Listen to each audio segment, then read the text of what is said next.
The UK's long-running struggle with productivity showed little sign of ending today when official figures revealed output per hour worked grew only marginally in the third quarter of 2019 following 4 successive quarters of falls. Productivity grew by 0.1% in the July to September period of last year compared with the same period a year earlier, the Office for National Statistics, ONS, said. Read more. UK productivity falls at fastest rate in 5 years. Britain is mired in the middle of a productivity crisis that threatens long-term economic growth, as it limits the extent to which the country can get richer.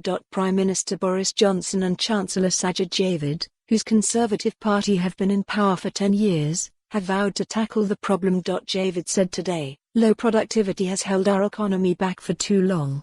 In the budget on the 11th of March, I will set out our ambitious plans to level up across the country and unleash Britain's potential." ONS statistician Catherine Kent said productivity growth over the past year has been only a third of the average over the last 10 years or so. Although productivity grew on the year, the underlying picture is of sustained weakness since 2008, she said. The Bank of England has said UK productivity is around 20% below where it would have been had it continued at pre-financial crisis levels. Many economists think productivity has been held back in recent years by Brexit uncertainty.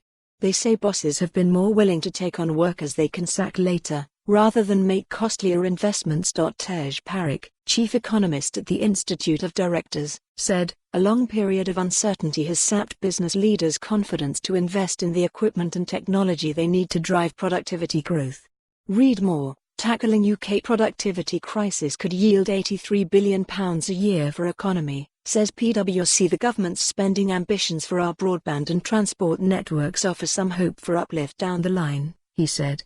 But long-term capital investments must not displace efforts to jump-start improvements to our business environment today.